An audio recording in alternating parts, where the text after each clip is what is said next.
बचपन में एक लोकगीत, यह सास जंगल घास मुझको नहीं सुहाती है। जो मेरी लगती अम्मा, साया की लगती सासू मुझको वही सुहाती है। सुनकर सोचा, शायद सास के जुल्म में तंग आकर किसी दुखी नारी के दिल से यह आवाज़ निकली होगी। कॉलेज में पढ़ने लगी तो किसी सीनियर को कहते हुए सुना, ससुराल से नहीं, सास से डर लगता है। यह सब देख सुनकर मुझे तो सास नामक प्राणी से ही भय हो गया था। मैंने घर में ऐलान कर दिया था कि पति चाहे कम कमाने वाला मिले मंजूर है, पर ससुराल में सास नहीं होनी चाहिए। अनुभवी दादी ने मुझे समझाने की कोशिश की कि बेटी, सुखी जिंदगी के लिए सास का होना बहुत जरूरी होता है। पर मम्मी ने धीरे से बुदबुदाया कि चल मेरी, ना सही तो तेरी मुराद तो पूरी हो जाए। शायद भगवान ने तरस खाकर मेरी सुन ली। ग्रेजुएशन की पढ़ाई खत्म होते ही मैं सास विहीन ससुराल के लिए सुखी सुखी विदा कर दी गई।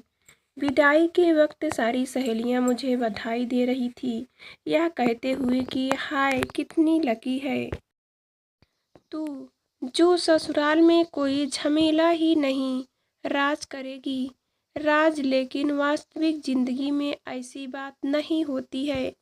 सास यानी पति की प्यारी और तेज तर्रार माँ का होना एक शादीशुदा स्त्री की जिंदगी में बहुत मायने रखता है। इसका एहसास सबसे पहले मुझे तब हुआ जब मैंने ससुराल में पहला कदम रखा। न कोई ताना, न कोई गाना, न कोई सवाल, न ही कोई बवाल, बस एंट्री हो गई मेरी, बिना किसी झटके के। सच पूछो तो कुछ मज़ा नहीं आया, क्योंकि सास न मिले। ब्लैक तानों से फ्लैट पर ही तो बहुएं भावी जीवन की बिल्डिंग तैयार करती हैं, जिसमें सासू माँ की शिकायत कर सहानुभूत बटोरना, नैनों से नीर बहा पति को ब्लैकमेल करना, देवर ननद को उनकी माँ के खिलाफ भड़काना, ससुर जी की लाडली बनकर सास को जलाना, जैसे कई झरोखे खोलकर ही तो जिंदगी में ताज़ा हवा के मज़े लिए जा सकते हैं। क्या कहूँ और किससे कहूँ अपना दुखड़ा। अगले दिन से ही पूरा घर संभालने की जिम्मेदारी अपने आप मेरे गले पड़ गई। ससुर जी ने चुपचाप चाबियों को गुच्छा थमा दिया मुझे। सखियों, वही चाबियों का गुच्छा जिसे पाने के लिए टीवी सीरियल में बहुओं को ना जाने कितनी पापड़ बेलने पड़ते हैं। कहते हैं ना कि मुफ्त में मिली चीज़ की कोई कद्र नहीं होती। बिल्कुल ठीक बात है। मेरे लिए भी सब गुच्छे को कमर में लटका कर इतराने का कोई क्रेज नहीं रहा। आखिर कोई देखकर कुढ़ने वाली भी तो नहीं होनी चाहिए। मन निराशा से भर उठता है। कभी कभी तो गुस्से और झल्लाहट में कभी बेस्वाद खाना बना दिया या किसी को कुछ उल्टा पुल्टा बोल दिया तो भी कोरियर प्रतिक्रिया या मीन मेख निकालने वाला नहीं है।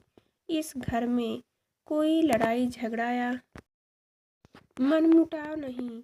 अब आप सब सोचो, किसी भी खेल को खेलने में मज़ा तो तब आता है जब खेल में द्वंद्वी और प्रतिद्वंदी दोनों बराबरी के भागीदार हों। एक तरफा प्रयास किस नाम का। अब तो लगने लगा है लाइफ में कोई चुनौती नहीं रही, बस बोरियत ही बोरियत। एक बार मोहल्ले की किसी महान नारी को यह कहते सुना था कि टीवी में सास बहू धारावाहिक देखने का अलग ही आकर्षण है।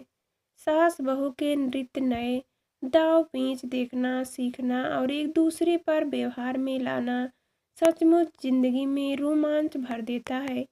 उनकी बातों से प्रभावित होकर मैंने भी सास बहू वाला धारावाहिक देखना शुरू कर दिया।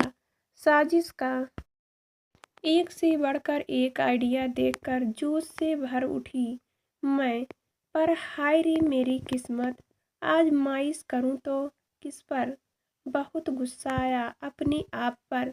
अपनी दादी की बात याद आने लगी मुझे। उन्होंने मुझे समझाने की कोशिश की थी कि बेटा, सास एक ऐसा जीव है जो बहू के जीवन रूपी स्वाद में चाट मसाले का भूमिका अदा करता है, जिस पे पंगे लेकर ही जिंदगी जायकेदार बनाई जा सकती है। काश उस समय दादी की बात मान ली होती तो मजबूरन दिल को यह न गाना पड़ता, न कोई उमंग है न कोई तरंग है। मेरी जिंदगी है क्या, सासों बिना बेरंग है। मायके जाने का भी दिल नहीं करता। अब तो क्या करूं, जाऊं वहां बैठकर बहने मम्मी से, जहां अपनी अपनी सास का बखान करती रहती हैं। मुझे मजबूरन मूक श्रोता बनकर सबकी बातें सुननी पड़ती हैं।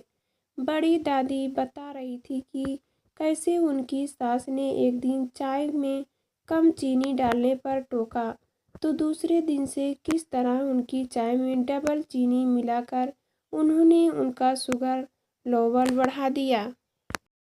लो, अब पीते रहो बिना चीनी की चाय। जिंदगी भर मूवी देखने की शौकीन दूसरी बहन ने कहा कि मैंने तो अपनी सास को सिनेमा घर में मूवी देखने का चस्का लगा दिया है। ससुर जी तो जाते नहीं हैं, तो एहसान जताते हुए मुझे ही उनके साथ जाना पड़ता है मूवी देखने। फिर बदले में उन रात को खाना सासू अम्मा ही बनाती सबके लिए, तथा ससुर जी बच्चों का होमवर्क करवाते हैं। यह सब सुनकर मन में एक टीस सी उठती कि काश ऐसा सुनहरा मौका मुझे भी मिला होता। अब कल की ही बात है, मैं कट्टी पार्टी में गई थी। सारी सहेलियां गपशप में व्यस्त थी। बात फिल्म फैशन स्टाइल से शुरू होकर अतः पति, बच्चों और सास पर आ टिकी। 4 वर्षीय बेटे की माँ मिलन ने कहा, भाई मैंने मम्मी जी से एक्सचेंज कर लिया है बेटों का।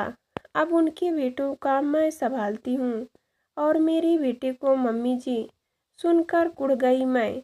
सुमिता ने मेरी तरफ तिरछी नज़र से देखते हुए मुझे सुनाते हुए कहा, सुबह पति और ससुर जी के सामने मैं अपनी सास को अदरक और दूध वाली अच्छी चाय बना कर दे देती हूँ। फिर उनके ऑफिस जाने के बाद से घर के कई छुटपुट कार्य जैसे सब्जी काटना, आटा गूंथना, चटनी बनाना, बच्चों को संभालने में दिन भर इतना व्यस्त रखती हूँ कि उन्हें फुर्सत ही नहीं मिलती कि मुझसे कमी निकाल सके। शाम को फिर सबके साथ गरम गरम चाय और नमकीन पेश कर देती हूँ। बस उनके इतना कहते ही एक जोरदार ठहाका लगाया। सारी खुशियों ने बात खास सहेलियों की जाए तो पता चला कि सबने मिलकर व्हाट्सएप पर एक ग्रुप बना रखा है जिसका नाम है सासू माँ, जहाँ सास की चिट्ठी, तीखी बातें और उन्हें परास्त करने के तरीके एक दूसरे को सेंड किए जाते हैं, जिससे बहुओं के दिल और दिमाग में दिन भर ताजगी बनी रहती है। पर मुझ जैसी नारी को उस ग्रुप से भी दूर रखा गया है, अछूत की तरह। पूछने पर कहती है कि ग्रुप का मेंबर बनने के लिए एक अदरक सास का होना बहुत ज़रूरी है। मजबूरन मन महसूस कर रहा जाना पड़ा। मुझे अपनी की गई गलती पर पछता रही हूँ। मुझे यह अनुभव हो चुका है कि सास गले की फांसी नहीं बल्कि बहू की सास होती है। बात समझ में आ गई मुझे कि सास बहू दोनों का चोली दामन का साथ होता है। दोनों एक दूसरे के बिना अधूरी और अपूर्ण है। कभी कभी दिल मचलता है कि काश मेरे पास भी एक तेज तर्रार, दबंग और भड़कीली सी सास होती। पर ससुर जी की अवस्था देखकर यह कहने में संकोच हो रहा है कि पापा एक बार फिर घोड़ी पर चढ़ने की हिम्मत क्यों नहीं करते आप। नई लड़कियों और अविवाहित सखियों, मेरा विचार बदल चुका है। अब दिल की जगह दिमाग से सोचने लगी हूँ मैं कि पति चाहे कम कमाने वाला हो, पर ससुराल में एक अदक सास जरूर होनी चाहिए। जय सासू माँ की।